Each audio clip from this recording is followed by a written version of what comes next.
Bagaimana kabar saudara hari ini? Luar biasa ya. Saya itu jujur ya saudaraku, selama masuk di tahun 2023 saya aja atau saudara bisa merasakan hari-hari ini firman Tuhan di gereja kita itu semakin dalam gitu. Kayak kita tuh ngerasa apa ya, kayak dibawa semakin memahami gitu. Semakin ngerti, semakin memahami, semakin bertumbuh. Hari ini saya akan masuk pada bagian yang ketiga, saudaraku, dari seri firman Tuhan The Way of Blessing. In case ini pertama kali saudara hadir di tempat ini, gereja kita itu setiap bulannya akan ada kayak seri firman Tuhan yang berbeda-beda. Dan bahkan di setiap serinya, saudaraku, dalam 1 tahun, ini seperti kayak kita building up layer gitu. Satu dengan yang lain itu berkesinambungan, jadi nggak bisa dipisahkan. In case saudara misalkan harus pergi atau saudara mungkin kemarin tidak mengikuti ya saudara, jangan lewatkan. Karena nanti kalau saudara lewatkan terus akan dibangun dan saudara akan bingung gitu. Jadi saudara bisa dengarkan di YouTube, saudara bisa ikuti ya. Nanti kalau saudara masuk lebih dalam, saudara akan bisa semakin memahami. Jadi orang Kristen itu akarnya dalam saudara. Rooted gitu. Kita ngerti why we do what we do. Apa yang firman Tuhan itu katakan gitu. Dan hari ini saya akan berbicara tentang bagian yang ketiga, the way of blessing, saudara. Bagian yang ketiga ini, saudara, kalau saudara perhatikan, dari minggu kemarin, ada satu ayat firman yang terus-menerus kita bahas, saudaraku. Terus-menerus pasti akan dibacakan. Yesaya 55, ayatnya yang ke-8 sampai ayatnya yang ke-9. Saya akan bacakan sekali lagi, saudara. Sebab rancanganku, masih ingat ayat ini? Bukan rancanganmu, jalanku bukan jalanmu bukan jalanku. Demikian firman Tuhan. Saya akan bacakan kepada saudara dari bahasa Inggrisnya, karena akan lebih jelas saudaraku. For my thought, jadi bukan rancangan ya, lebih tepatnya tuh pikiran. For my thought are not your thoughts, neither are your ways my ways, said the Lord. Pikiranku kata Tuhan, itu bukan pikiranmu. Demikian juga jalanku itu bukan jalanmu gitu. Ayat ini berlanjut di sana dikatakan, for as the heaven are higher than the earth. Sama seperti langit itu lebih tinggi dari bumi. So are my ways are higher than your ways and my thoughts are higher than your thoughts. Saudaraku. Itu bahasa Inggrisnya ngomong seperti itu saudaraku. Kenapa saya perlu mengingatkan saudara hal ini? Nanti saudara akan menemukan bahwa memang ya jalannya Tuhan sama jalannya kita itu beda saudara. Pikirannya Tuhan sama pikiran kita beda. Seringkali ada orang tanya sama saya, Pastor saya pokoknya pengen tahu jalannya Tuhan. Saya harus tanya dulu gitu, are you sure? Gitu kan. Karena seringkali kita tahu tapi nggak tahu Pak. Kenapa saya katakan demikian? Nanti waktu berjalan kita gini, loh kok Tuhan jalannya kayak gitu? Kan sudah dikasih tahu saudaraku. Memang jalannya beda. Pikiran Tuhan dengan pikiran kita itu beda. Bukan hanya beda saudara, jalannya Tuhan itu lebih tinggi. Itu sebabnya kadang, pernah nggak saudara ngalami, kayak kita tuh bingung, kok nggak bisa ngerti ya? Kok caranya kok gitu ya? Kita berpikirnya harusnya gini loh, yang penting pokoknya cepet gini gitu dan lain sebagainya. Tapi enggak, Tuhan itu lebih interest dengan prosesnya. Kita interestnya dengan hasil. Kalau Tuhan enggak, prosesnya buat Tuhan yang penting. Jadi kadang-kala buat kita tuh kok gitu sih Tuhan. Jadi kita kayak enggak nangkap gitu saudaraku. Itu sebabnya saya mengatakan hari ini saudara, pahami yang ini dulu. Saya kasih contoh mungkin simple kali ya saudaraku, simple. Beberapa waktu lalu juga saya sampaikan kepada saudara. Kalau semisalkan hari ini saya minta saudara di sini semua untuk menggambar bintang. Saya yakin kebanyakan dari saudara akan gambar segi 5. Betul ya? Kalau hari ini saya minta kepada saudara bukan cuma gambar bintang, tapi saya bilang, Bapak Ibu tolong diwarnain. Maka kebanyakan dari saudara akan color dia warna apa saudara? Kuning saudaraku. Tapi coba saya tanya, memangnya bintang itu begitu wajahnya saudara? Gak begitu saudara, aslinya bintang gak begitu. Tetapi kenapa kita gambar bintang segi 5? Keterbatasan kita dari bumi berusaha untuk melihat bintang yang ada di langit, saudara. Kenapa kita gambar segi 5? Karena kayak kita lihatnya tuh kayak pendaran cahayanya, saudaraku. Jadi kita gambarnya tuh kayak, ya itu seolah-olah kayak pendarannya. Kenapa di color kuning? Ya karena kita ngelihatnya dia bersinar gitu kan. Kita color dia dengan warna kuning gitu. Tapi nanti saudara kalau lihat aslinya bintang mungkin bingung saudara. Kok beda ya? Seterbatas itu loh Pak, kita itu untuk memahami pikiran Tuhan. Karena memang dia higher than our thought. Sebelum saya membawa saudara lebih dalam, saya tanya dulu, are you sure saudara mau belajar jalannya Tuhan? Jangan-jangan nanti setelah belajar saudara, kok gitu pastor? Sesederhana, minggu lalu coba saudara. Kemarin yang khotbah di sini siapa ya? Ada Pak Yosi, ada Pak Obaja ya, kemarin yang khotbah di sini. Minggu lalu kita sudah belajar salah satu kunci the way of blessing, kunci sukses. Yang pertama ada yang masih ingat apa? Pertobatan. Pernah dengar motivator ngajar begitu saudaraku? Kamu mau sukses, bertobat. Ada yang ngajar begitu? Enggak. Tapi kenapa? Karena jalannya, saya tuh semakin mempelajari ini ya, saya tuh amazed saudaraku. Tuhan itu kalau mengerjakan sesuatu, He's aiming for something that is lasting. Dia tuh enggak hanya sekedar kayak apa ya. Dia tuh aiming sesuatu itu yang jangka panjang saudara. Itu sebabnya kadang sukar bagi kita memahami. Kenapa? Apa urusannya jalan sukses dengan pertobatan? Oh banyak urusannya saudara. Karena since the very beginning, asal mulanya kemiskinan itu dosa. Manusia tidak pernah diciptakan demikian saudaraku. Manusia diciptakan dengan tanah yang baik awalnya Bu. Sampai manusia jatuh dalam dosa, tanah pun ikut dikutuk. Kalau kita bisa memahami asal muasalnya dari sana, kita jadi mengerti, ya betul jalan pertama harus bertobat dulu.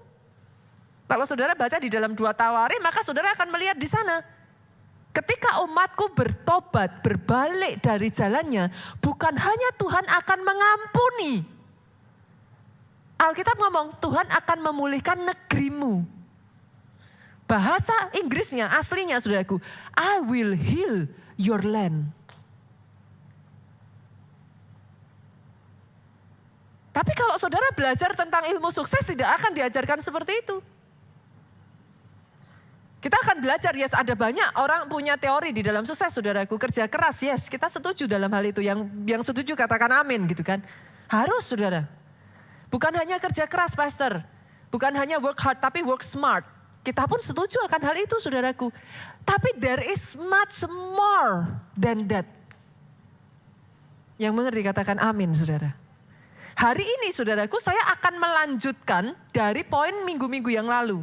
Jadi in case kalau saudara minggu yang lalu gak hadir, saudara nanti ikutin terlebih dulu di YouTube. Supaya saudara gak ketinggalan. Maksudnya pastor apa? Kok pertobatan, kok ini, kok itu. Dengerin dulu yang minggu lalu saudaraku. Supaya saudara tidak tertinggal gitu. Kenapa? Karena nanti hari ini saya akan bring deeper lagi. Makanya saya tanya dulu, are you sure? Saudara beneran mau belajar jalannya Tuhan? Yakin? Karena his way are not yours. His thought are not yours. Pastor memangnya bisa manusia itu mempelajari pikiran Tuhan? Bisa gak Bapak Ibu? Hah? Kira-kira bisa gak? Bisa gak? Bisa gak? Duh bisa. Caranya gimana Pastor? Senggol kiri kanan. Baca Alkitab. Once upon a time, saudaraku, Tuhan itu mewahyukan, dia itu mengilhamkan pikirannya kepada orang-orang itu dan mereka menulisnya. That is your Bible. Kalau saudara serius bilang sama saya, mau mempelajari pikiran Tuhan, sekali lagi senggol kiri kanan. Pak, Alkitabnya dibaca enggak? Loh, beneran loh saudaraku. Kalau in case saudara serius ya, mau benar-benar memahami, tapi ajaibnya gini saudara. If you know his thought, ini kata firman. Setinggi langit dari bumi, jalanku dari jalanmu.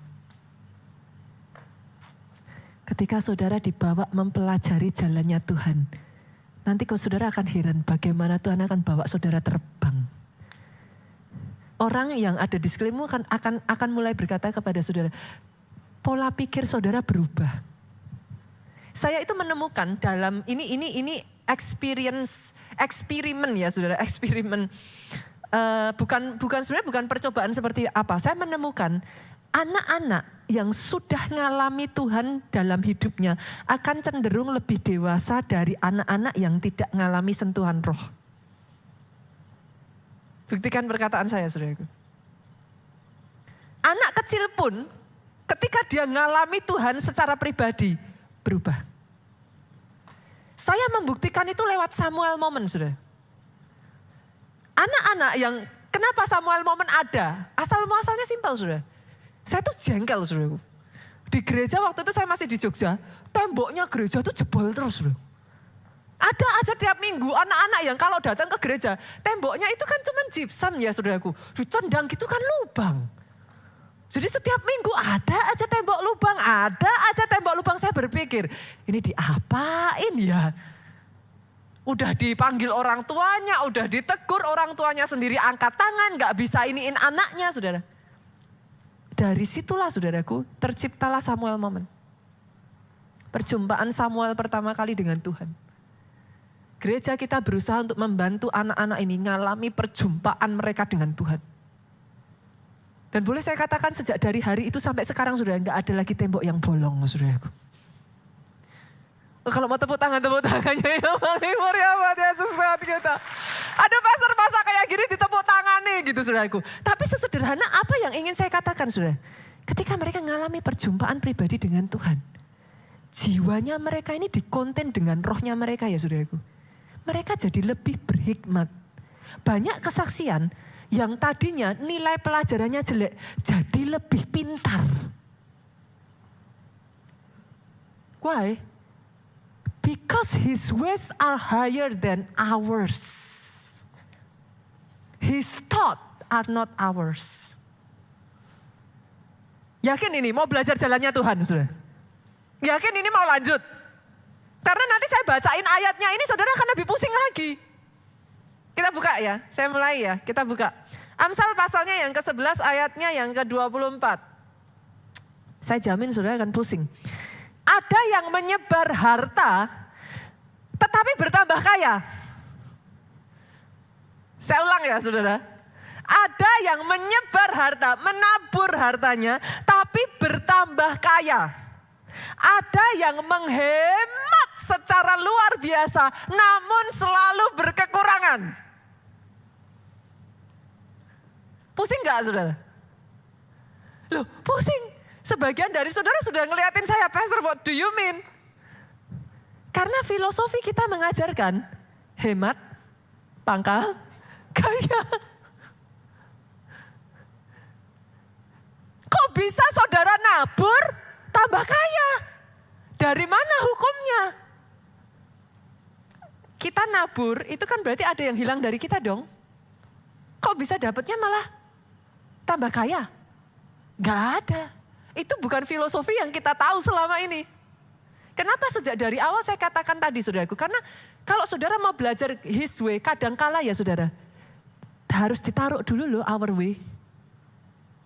Karena beda. Saudara harus buka diri untuk saudara bisa, oh oke. Saya kasih contoh simpel, mau saudara? Kita coba ya. Boleh buka masker saudara dulu? Boleh? Ya. Oke. Sebentar aja ya, saudara sebentar, oke. Enggak masker ya, nah kelihatan cantiknya semua, cakep-cakep keren-kerennya. Lihat kiri kanan, kasih senyum sama kiri kanan. Coba. Oke, pakai masker lagi sekarang. Oke ya. Oke, enak ya nggak pakai masker ya Bapak Ibu. Kita berdoa ya, segera ya. Basically kalau dari gereja kita mengikuti kok kebijakan dari pemerintah, saudaraku. Nanti bertahap juga. Saya berharap sudah bisa melihat wajah saudara face to face gitu ya, saudara tanpa masker. Oke, saya balik ya. Saya tanya, tadi saudara nabur berapa senyuman? 1 kan? Nuainya berapa senyuman? Banyak. Kok bisa? Menabur bertambah kaya. Saudara harus tahu hukumnya Tuhan itu beda sama hukumnya manusia. Kok curang? Naburnya 1 kok dapatnya banyak? Yang mengerti katakan amin. Saya menemukan dalam kehidupan saya juga, saudaraku. Saya itu berjumpa dengan orang-orang yang mereka itu menabur sangat banyak perhatian. Menabur hadiah. Menabur kasih. Dan saya melihat dalam kehidupan mereka tidak pernah kekurangan perhatian, saudara. Tidak pernah. Bahkan saya menemukan di hari ulang tahun mereka, saya itu kadang sampai geleng-geleng. 1 rumah itu bisa full hadiah, saudara. Kok bisa? Banyak menabur, justru bertambah kaya. Hemat. Tapi justru malah kekurangan. Saya ajak lagi ya. Oke, saya ngerti. Di sini ya saudaraku, jujur. Ketika saya ngomong kayak gini, di benak saudara di sini ini ada kayak tarik ulur enggak ini saudara? Karena ini sesuatu yang kita ngertinya. Hemat pangkal kaya Pak. Akhirnya banyak orang gagal paham. Berapa banyak karyawan profesional akhirnya ya di dalam pekerjaannya ya mereka berhemat sudah. Hemat-hemat ngasih kontribusi ke perusahaan. Hemat-hemat ngasih pemikiran ide. Hemat-hemat untuk berjuang habis-habisan buat perusahaan. Tapi saya tanya, yang seperti ini justru malah akan jalannya untuk maju susah. Saya kasih contoh lagi. Pengusaha, Bapak Ibu. Saya tahu ada pengusaha yang pokoknya kalau buat pelanggan ya minim-minimin aja. Yang penting cuannya besar. Pernah ketemu yang begini saudara? Banyak. Tapi coba buktikan perkataan saya ya saudara. Lakukan aja terus seperti itu. Minimin pokoknya kalau sebisa mungkin ya pastikan dikencengin. Yang penting cuannya banyak. Apa yang terjadi saudara? Konsumen itu akan meninggalkan saudara kok. Sebaliknya ketika saudara benar-benar nabur. Cari kasih pelayanan yang terbaik sama konsumen. Konsumen pengennya apa? Butuhnya apa? Cari kebutuhannya dia itu apa? Bukan hanya sekedar mau cuan. No. Tapi layani yang terbaik. Apur sebanyak mungkin. Apa? Dia butuh apa? Lakukan saudara. Nanti saudara akan justru menemukan. Justru customer ngejar saudara. Duh, buktikan perkataan saya saudaraku. Customer justru gak mau dikasih yang lebih murah pun milih saudara. Buktikan perkataan saya. Kenapa? Karena memang firman sudah ngomong, nabur banyak malah justru bertambah. Itu hukum kok saudara. Kenapa? Perhatikan ini ya saudaraku, dalam setiap taburan itu ada potensi multiplikasi. Hukumnya di mana pastor? Saya bukain. Yuk kita lihat ya. Nanti saya ajak saudara itu, saudara harus bisa nangkep ini dulu. Yang jadi masalah kadang ya saudaraku, saya tuh berharap gini. Boleh nggak gereja keluarga Allah, jemaat itu kita belajar sehat. Sepakat Bapak Ibu? Kebenaran harus diajarkan. Yang mengerti katakan amin. Yang jadi masalah kadangkala selalu akan ada yang memanfaatkan itu dengan tujuan yang gak baik. Akhirnya banyak jemaat terluka, sedikit-sedikit kalau udah bicara menabur udah langsung hold back. Betul? Pikirannya udah negatif dulu. Ini pendetanya mau bawa kemana nih? Kan gitu. Tapi dengar ini saudaraku, hukum adalah hukum. Di gereja kita dalam hal ini saya mengajarkan, that is the truth. Di dalam sebuah taburan itu ada potensi pelipat gandaan. Saya buktikan ya saudara. Oke, kita buka. Yuk, Yohanes pasalnya yang ke-12 ayatnya yang ke-24. Aku berkata kepadamu.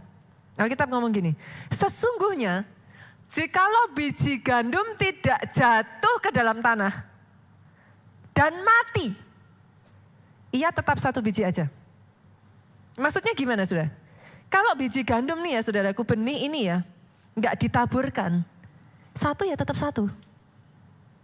Sepakat? Saudara makan habis. That's it, udah. Tapi ketika satu benih biji tadi itu mati, artinya apa? Dia ditabur, dia mati, ia akan menghasilkan banyak buah. Yang mengerti katakan amin.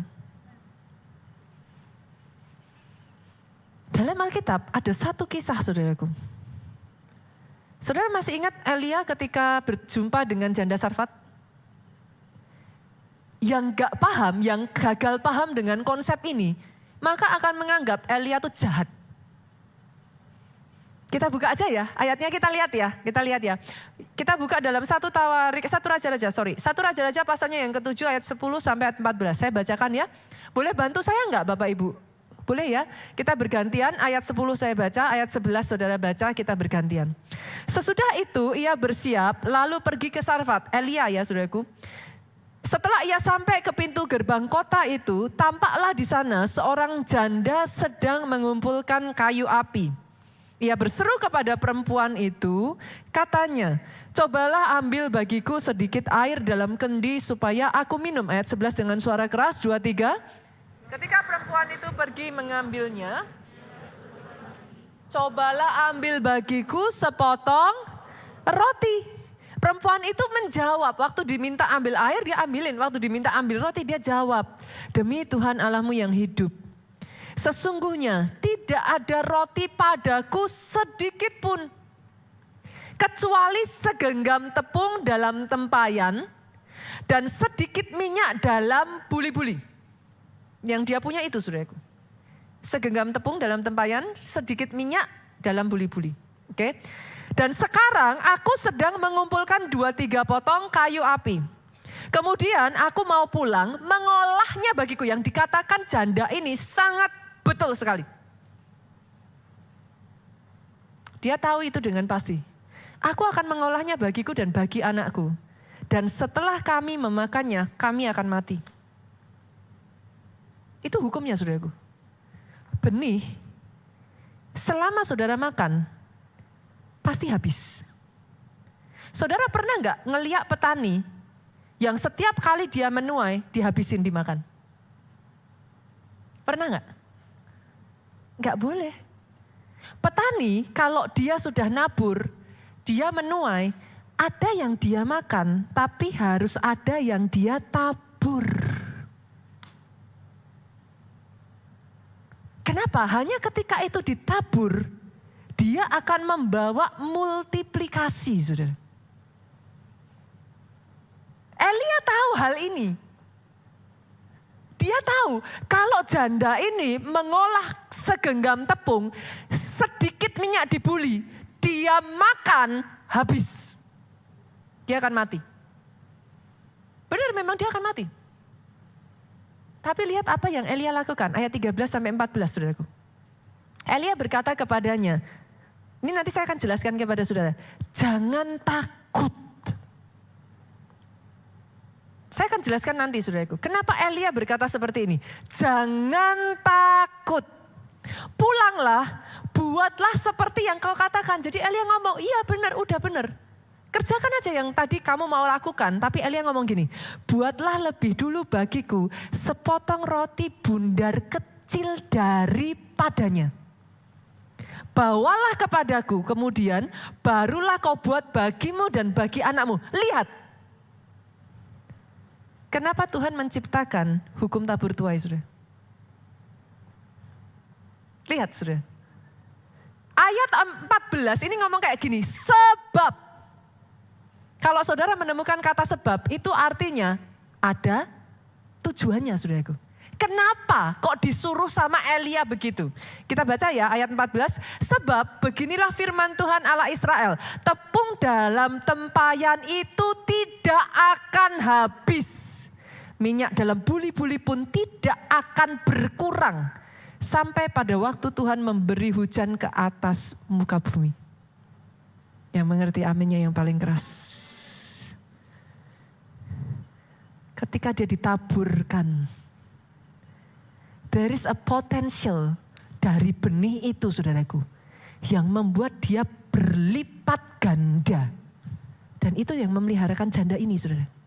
Sampai hari Tuhan menurunkan hujan. That is what I call the wonder of sowing, saudara. Keajaiban dari menabur. Tapi sama-sama menabur, boleh nggak saya mengajak saudara untuk bisa menabur dengan cara yang benar, saudara? Sepakat ya? Kalau nabur nggak boleh ngawur. Nabur harus benar caranya. Yang pertama, saya akan bagikan, saudara. Yang pertama, sadari bahwa semua yang kita miliki itu berasal dari Tuhan. Jujur, boleh nggak saya ajak saudara kita open?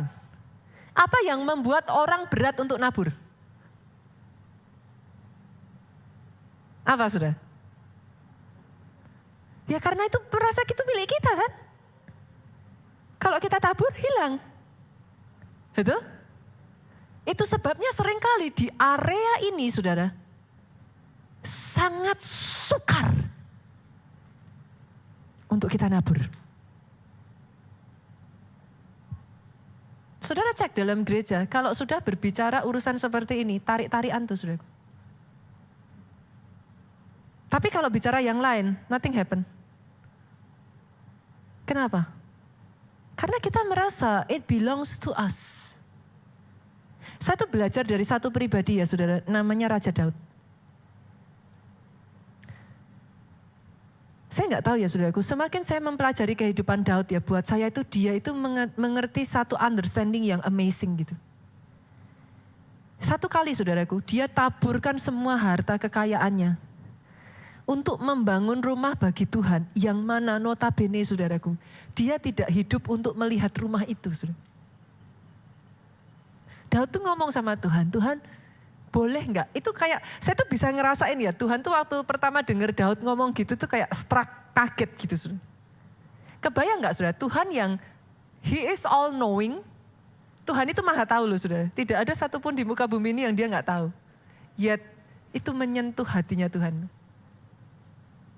Ada satu manusia yang kepengen membangunkan Tuhan sebuah rumah. Coba saudara bayangkan dari sudut pandangnya Tuhan ya, saudara. Itu tuh kayak kita ngelihat anak kita ya, mau ngelakuin sesuatu dengan kapasitasnya dia dan itu menyentuh orang tua. Tuhan itu tanpa batas loh, saudara. Dia nggak bisa konten, dia itu tidak masuk di dalam rentang waktu dan ruang. How can a human being wants to make a house for him? Begitu tersentuhnya Tuhan, saudara. Daud itu minta sama Tuhan, kasih aku kesempatan membangun rumah buat engkau, Tuhan. Tapi Tuhan ngomong gak bisa, tanganmu berlumuran darah. Anakmu yang nanti akan membangun rumah itu. Begitu kepinginnya Daud sampai dia tuh memastikan nanti anakku kalau gak berpengalaman gimana. Nanti kalau anakku ternyata gak jadi bangun gimana. Dia berikan semua yang dia punya, saudara. Memastikan supaya rumah itu terbangun. Sekalipun dia gak lihat rumah itu. Tapi Lepas dari itu semua, apa perkataan Daud? Kita lihat ya saudaraku. Kita buka yuk, 1 Tawarik 29 ayatnya yang ke-16. Oh, perkataan Daud ini ya saudaraku, buat saya ya, satu pribadi ini tuh spesial lah saudara. Daud itu tuh somehow ya, dia tuh tahu gitu. Hatinya Tuhan. Ya Tuhan Allah kami, segala kelimpahan bahan-bahan yang kami sediakan ini untuk mendirikan bagimu rumah bagi namamu yang kudus adalah dari tanganmu. Saya tanya saudara, itu uangnya siapa? Uangnya Daud. Dia kasih itu. Tapi setelah dia lakukan itu, dia bilang itu dari tanganmu sendiri. Punyamulah segala-galanya. Manusia nggak memahami konsep ini sudah. Konsep yang manusia pahami adalah yang sedikit yang saya punya, it's mine. Dipegangin saudara. Tapi justru ketika saudara lepas itu, what's the big that belongs to him, he give to you. Dalam taburan ada potensi pelipat gandaan. Nanti saya akan lanjutkan supaya saudara nggak salah mengerti dan supaya saudara nangkepnya utuh ya saudaraku. Yang kedua saudara, ketika saudara menabur yang pertama, pastikan saudara menyadari everything that we have belongs to him. Yang kedua saudara, ketika saudara menabur, tabur dengan ikhlas tulus dan dari hati yang mencintai. Saya tuh pernah ditanya satu orang saudara. Saya ketawa sih saudara. In case saudara mungkin pernah menanyakan hal yang sama ya. Orang ini tanya sama saya kayak gini, Pastor, kalau saya nabur bolehkah saya mengharapkan tuaian? Pertanyaan yang logis dong. Pastor, kalau saya nabur boleh nggak sih saya mengharapkan tuaian? Saya ketawa saudaraku. Terus dia tanya lagi sama saya, Pastor sendiri sudah berapa kali nabur? Pastor sudah pernah ngitung enggak? Pastor naburnya berapa? Saya tuh ketawa saudara. Saya lihat dia dan saya ketawa saudaraku. Saya ngerti saudara yang dia pikirkan. Dan saya ngomong gini sama dia. In my life, I wish, saya berharap tuh saya bisa cerita sama saudara ya. Tapi jadi kayak enggak valid karena sekarang saudara tuh ngelihat saya sebagai pastor gitu kan. You see me as the pastor gitu. So it's kind of kayak jadi kayak nggak valid gitu apa yang saya ceritakan saudaraku. Saya dibesarkan dari orang tua ya dan saya bersyukur saudaraku. Mami saya adalah orang yang mengajarkan saya pertama kali untuk menabur Pak. Mami saya adalah role model saya saudaraku. Sejak dari saya kecil. Saya sudah diajarkan. Jadi saudara jangan salah. Saya tidak menabur karena saya pendeta Bapak Ibu. Saya tidak menabur karena saya gembala sidang dari gereja ini. It's not like that. Since the very beginning, kecintaan akan menabur itu sudah ada sejak dari Nita itu masih remaja. Saudara. Orang tua saya itu menganggap saya itu termasuk orang yang gila kalau urusan menabur Bapak Ibu. Sampai-sampai saudaraku, Mami saya pernah ngomong, kamu itu kapan nabungnya? Apa-apa kamu tabur, apa-apa kamu tabur. Itu far away ya saudaraku, jangan saudara berpikir saat itu saya sudah jadi pendeta ya. Far away from that. Pernah satu kali mami saya tuh tanya sama saya, kamu tuh kenapa selalu nabur? Padahal mami saya yang ngasih contoh saya begitu gitu kan. Saya kalau bisa ngomong saat itu, lah kan gitu kan saudaraku. Tapi mami saya tuh tanya, kamu kenapa sih segitunya? Saya tuh hanya bisa jawab mami saya gini, Mami tahu bagaimana saya itu orang yang berhutang besar sama Tuhan saya. Gak peduli seberapapun saya menabur, saya melakukan sesuatu buat Tuhan saya, gak akan pernah saya bisa balas kebaikan Tuhan saya. Mami saya tahu itu saudaraku. Jadi buat saya saudaraku ketika saya ditanya satu jemaat ini saya senyum. Buat saya nabur sejujurnya bukan untuk nuai.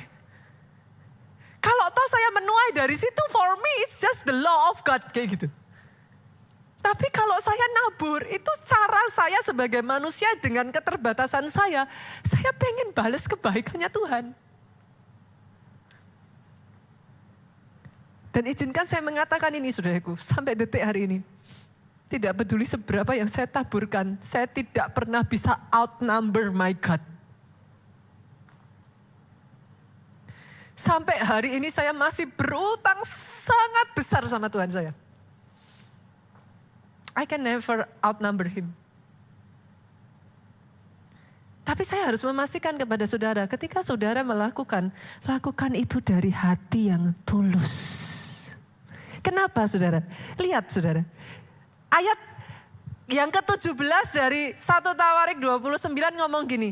Aku tahu kata Daud nih. Lihat Daud itu kenal Tuhannya. Ya Allahku, Engkau adalah penguji hati.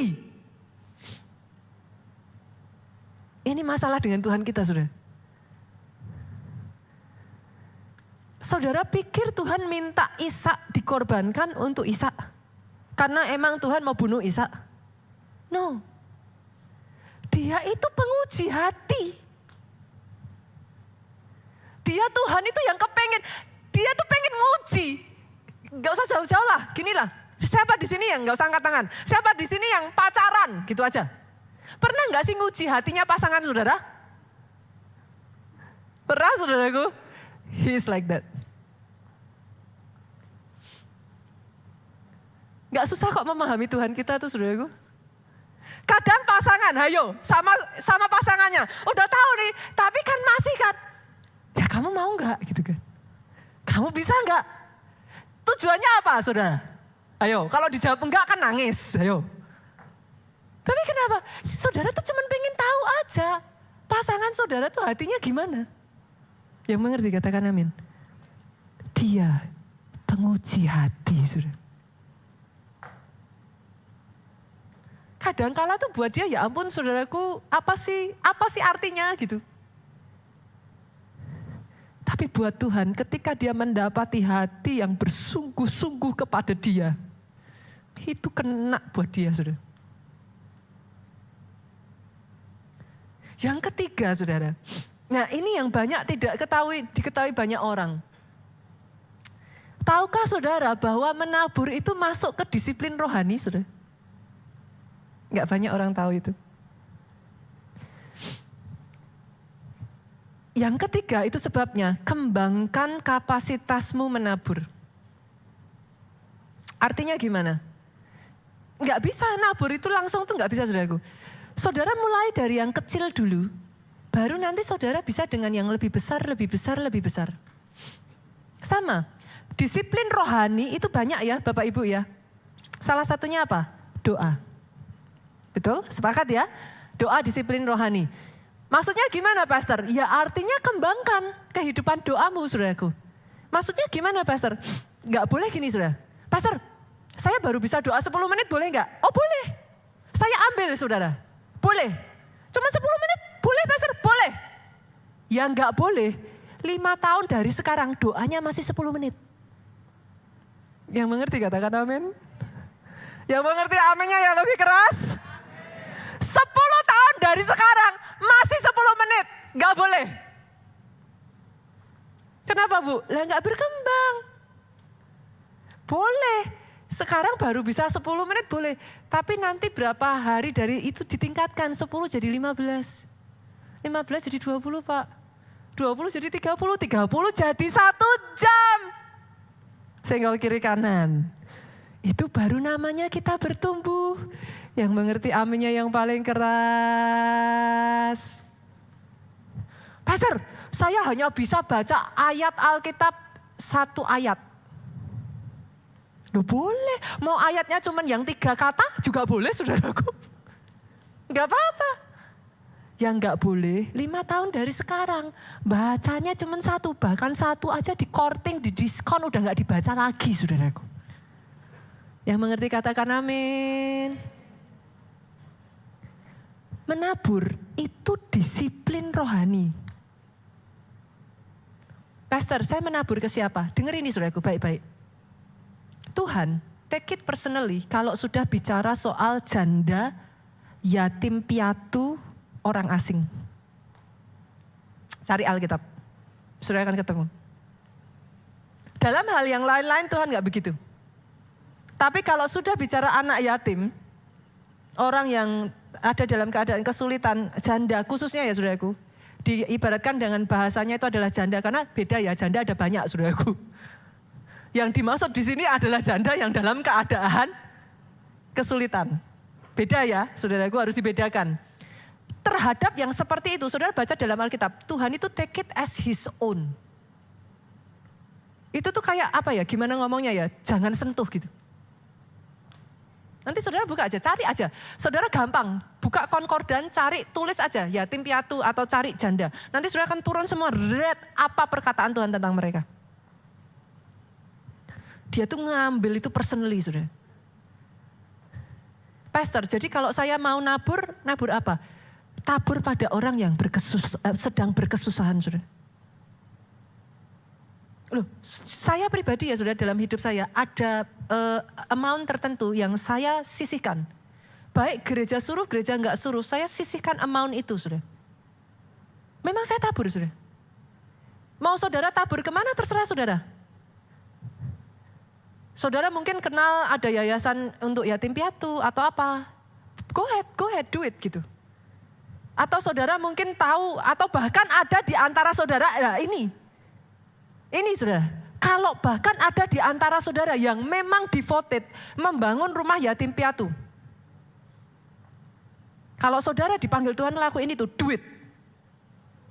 Gereja kita coming soon saudaraku. Segera, nanti di tempat pusat kegeraan Roh Kudus yang di kota Solo. Kita akan membangun tempat untuk benar-benar dari orang-orang yang yatim piatu, janda itu dipeliharakan di sana. Jadi itu nanti akan kita lakukan saudaraku. Kalau saudara tergerak untuk itu, come on, ayo join. Saya lebih dari happy. Bahkan kalau saudara sudah ada, pastor saya ada, saya punya anak-anak asuh saya. Bagus.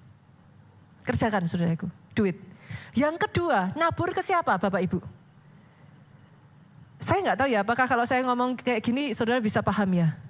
Tabur ke orang tuamu. Oh yes saudara. Yes. Jangan pernah berpikir karena saudara nabur ke orang tua saudara, saudara bisa atur orang tua saudara. Apa yang mereka sudah lakukan dalam hidup kita tidak akan pernah bisa dibayar. Tidak peduli kapanpun. Buat saya ya saudaraku, pastor do you do it? Yes I do. Apakah karena diminta? No. Kalau bisa malah jangan diminta baru saudara ngelakuin. Yang mengerti katakan amin. Ada waktu ya saudaraku di mana ketika saudara masih bayi ya, you cannot do anything loh saudara. Sekarang ketika orang tua saudara sudah cannot do anything, where are you? Where are you? Tabur dalam hidup mereka. Bukan masalah jumlahnya harus besar, no. Tapi tabur dalam hidup mereka. Seberapa yang Tuhan percayakan berkat dalam hidupmu, sisihkan tabur dalam kehidupan mereka. Yang ketiga saudaraku, ini juga banyak orang Kristen tidak paham hukum ini. Gampang buat saudara nabur sama orang yang di bawah saudara. Pernahkah saudara nabur sama orang yang di atas saudara? Gak kepikir kan saudara? I do it every year saudara. Kalau saudara perhatikan, setahun sekali saya akan pergi ke Nigeria saudara. Setiap saya pergi ke Nigeria, saya akan berdoa sama Tuhan. Pah, saya manggilnya Pah, kasih aku benih. Aku mau nabur. Banyak orang tanya sama saya, pastor, buat apa pastor nabur di sana itu udah besar. Kita nggak ada apa-apanya saudaraku. Pastor nabur mereka nggak butuh, udah gede. Oh salah, mereka nggak butuh betul, saya yang butuh.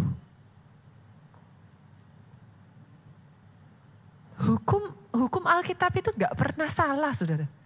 Di dalam taburan itu ada potensi pelipat gandaan. Saudara harus paham itu.